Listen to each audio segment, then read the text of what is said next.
Doctor Héctor Giuliano, el gusto de escucharlo. ¿Cómo le va? Buen día, gracias por llamar. Por favor. Sí. Perdón, Bueno, creo que está acoplado, puede ser, porque yo escucho... Le bajamos un poquitito el retorno. Sí, ok. Bueno, doctor, Sí. se ha incrementado la deuda pública en más de 40.000 millones. La información habla de 43 y tantos, pero parece que es menos, ¿no? A ver, sí, ayer que fue publicada la información de que a fin del año 2018 el stock de deuda de pública, ojo, estamos hablando solamente del Estado central, es 345.400 millones de dólares. Vamos de nuevo. O sea, Esto es lo que se debe de deuda pública a nivel deuda nación. pública a nivel Estado central. Acá no está Banco Central, provincia, empresa del Estado. Esto es pelado en cabeza del Estado nacional. Por eso siempre digo que la deuda pública nacional no la conocemos. Lo que conocemos son la del Estado central, que es esta, 345.000 y pico. Después los pasivos que paralelamente tiene el Banco Central, que están en el orden de los 80.000, equivalente a los 80.000 millones de dólares, y después el consolidado de las provincias, que no se conoce bien, serían otros 40.000. ¿De cuánto estaríamos hablando en total?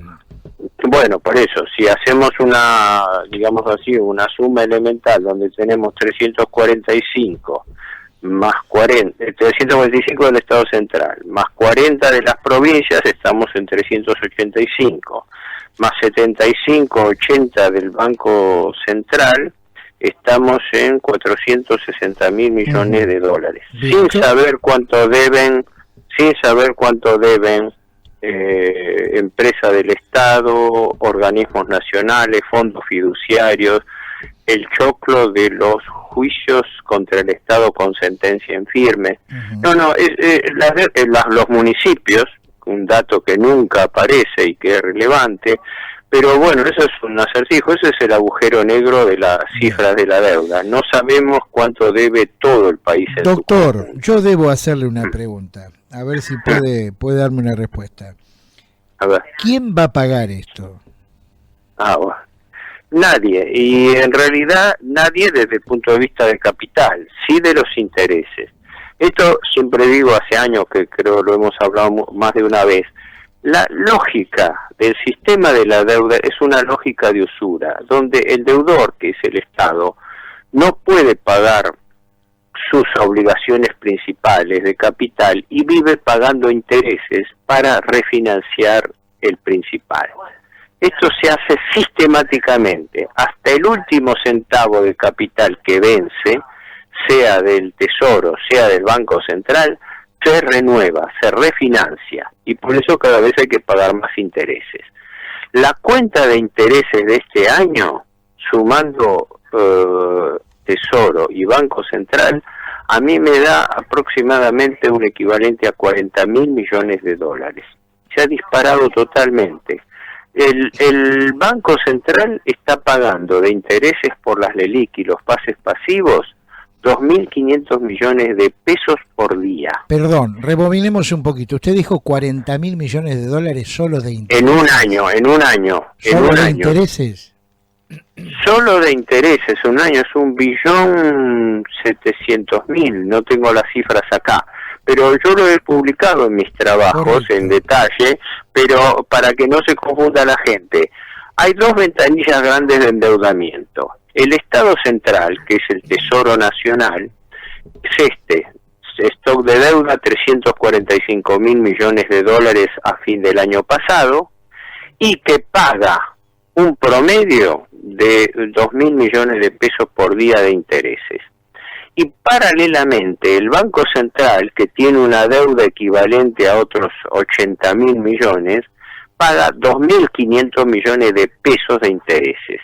Quiere decir que si sumamos ambas cifras tenemos que el Estado argentino está desangrándose financieramente a un ritmo de 4.500 millones de pesos por día, pagando intereses para poder renovar continua y sistemáticamente el principal. Una locura Ahora, doctor, total.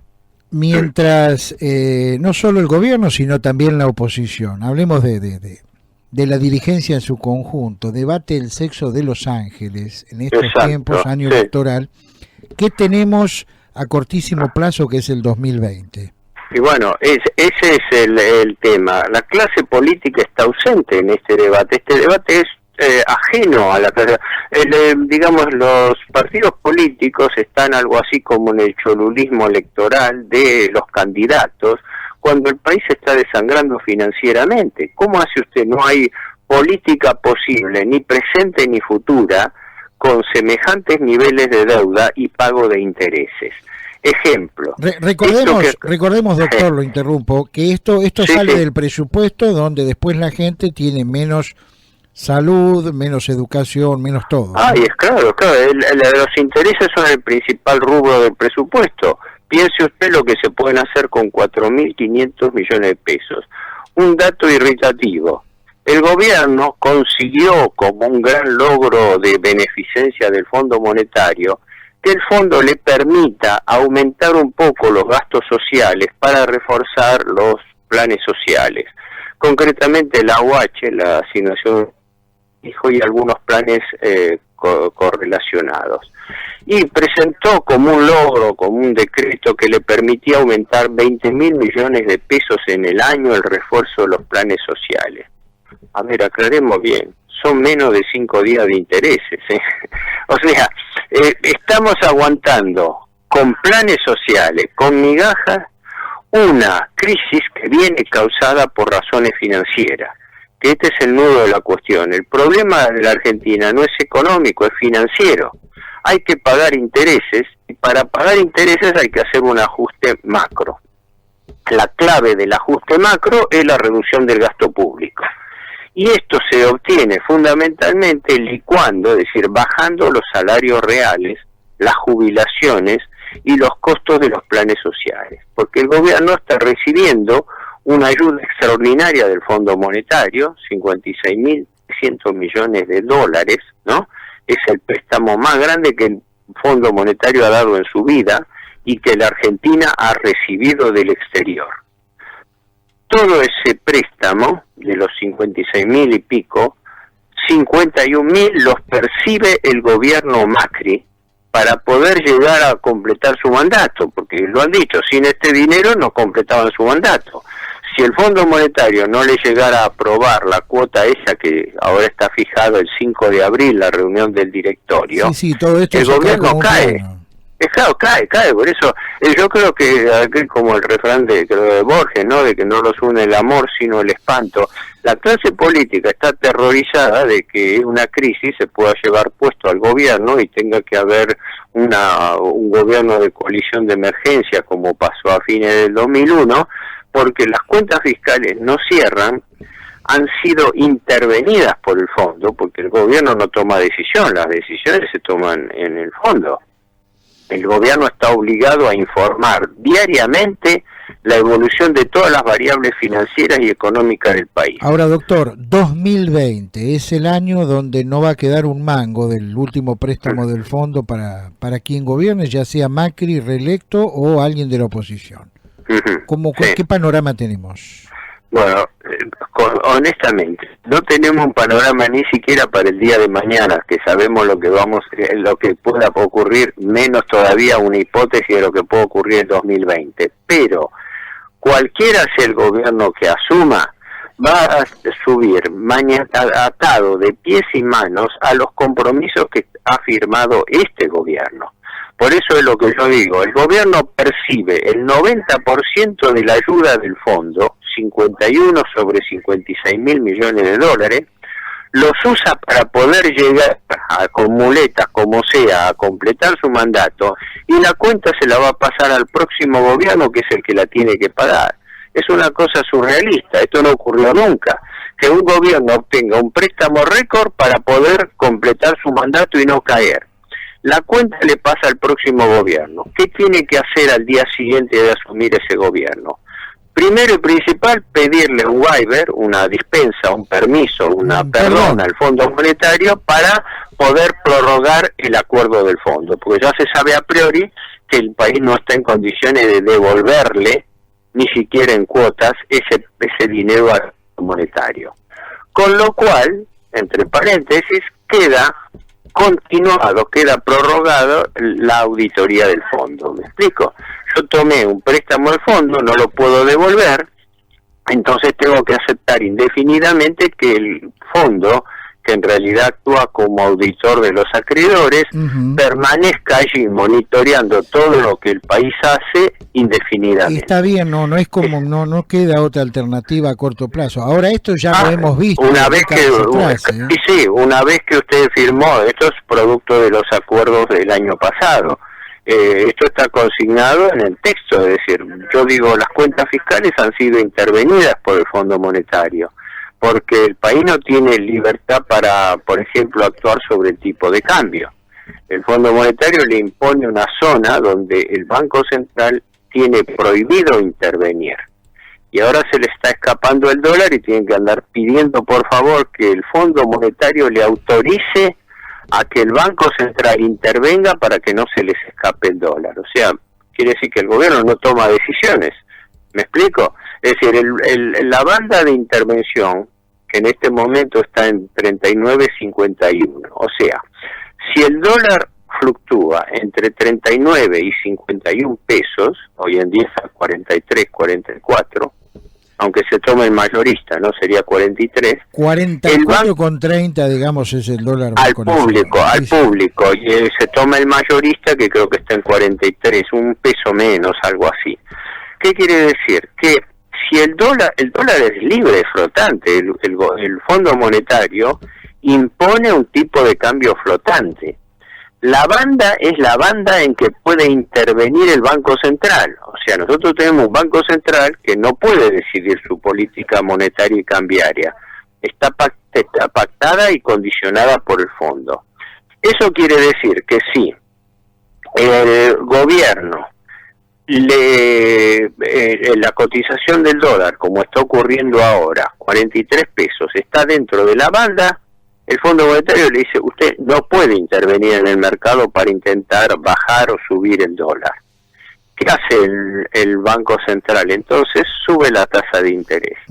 Y la mayor trampa financiera en que está metida la Argentina sin posibilidad de salir es el arbitraje, tipo de cambio, tasa de interés. Porque los acreedores dicen, o me dan más tasa o me voy al dólar. Por último. Y efectivamente, eso están haciendo, y por eso el Banco Central está pagando 67% anual de tasa del ELIC, que es una tasa destructiva para la economía. Para finalizar, doctor, usted ha visto varias ya de estas, ¿no? Y bueno, quien habla también y quienes tienen algunos años lo mismo. Sí, aunque ojo que la gravedad de esta es superior a muchas de las anteriores. Sí. ¿Puede solucionar esto una suerte de Superman de la economía, como de alguna manera se lo está pintando a Roberto Labaña? Roberto Labaña, bueno, eso es un acertijo que realmente no lo puedo contestar. El doctor Labaña tiene una imagen muy buena, tanto a nivel económico como a nivel político.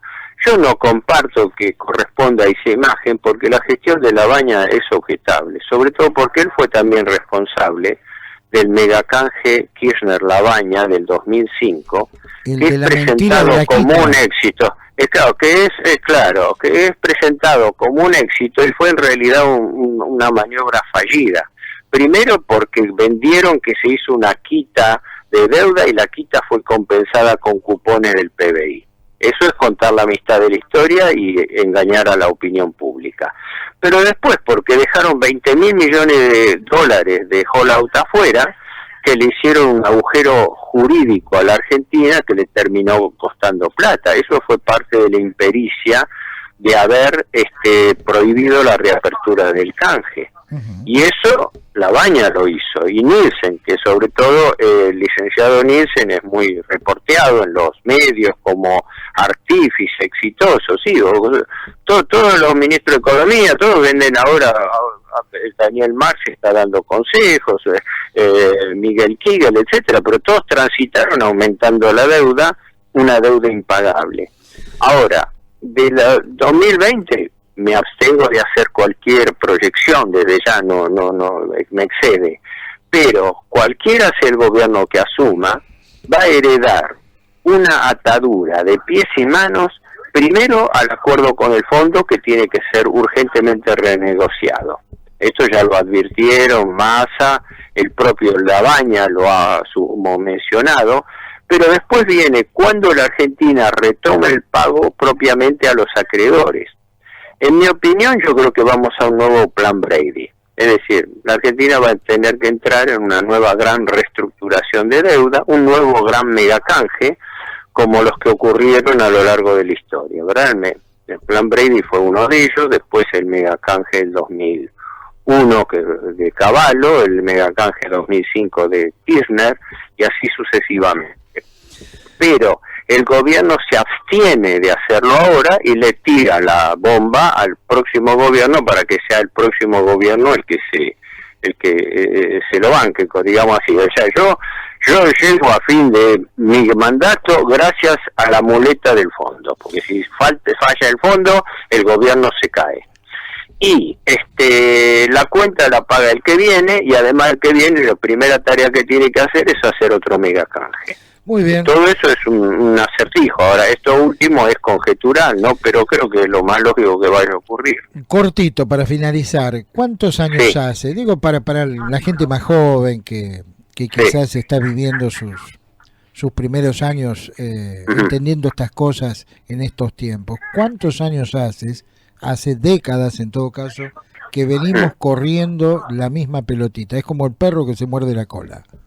4 décadas, 42 años, desde el año 1976 que asume el gobierno militar, empieza una línea de endeudamiento público imparable. Imagínense que cuando asume el gobierno militar, la deuda externa en ese momento eran unos 8.500, 9.000 millones de dólares, de los cuales solo 5.300 eran deuda externa pública, ¿no? 9.000. Hoy estamos en 345.000, así que mucha agua corrió bajo el puente, y lo estamos midiendo en dólares, que el dólar no se devaluó tanto en 40 años, ¿verdad? O sea que la Argentina está metida en una trampa de deuda perpetua. Uno vive en deuda perpetua cuando no puede pagarla y tiene que vivir refinanciándola. Y todo el mecanismo que estamos viendo es nada más que un mecanismo de refinanciamiento permanente de las obligaciones. Ayer la tesorería lo mismo, le vencían Letes, le vencían Lecer, le vencían Lecap, todo tuvo una sopa de letras. Está pagando la tesorería una tasa del 50% anual o hasta el 60% en pesos y del 8% anual en dólares. Son tasas de locura, no se pagan en el mundo. Doctor, en ningún país del mundo hay 67% de interés que paga el Banco Central. Juliano, le enviamos un saludo muy gentil como siempre. Bueno, de nada, buen día. Dios. Hasta cualquier momento. Chao, chao.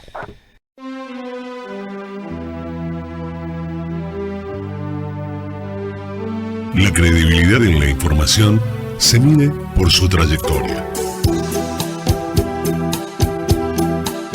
De lunes a viernes, el 1 de la mañana, con Claudio Ponce de León. El 1 de la mañana, 100% periodismo.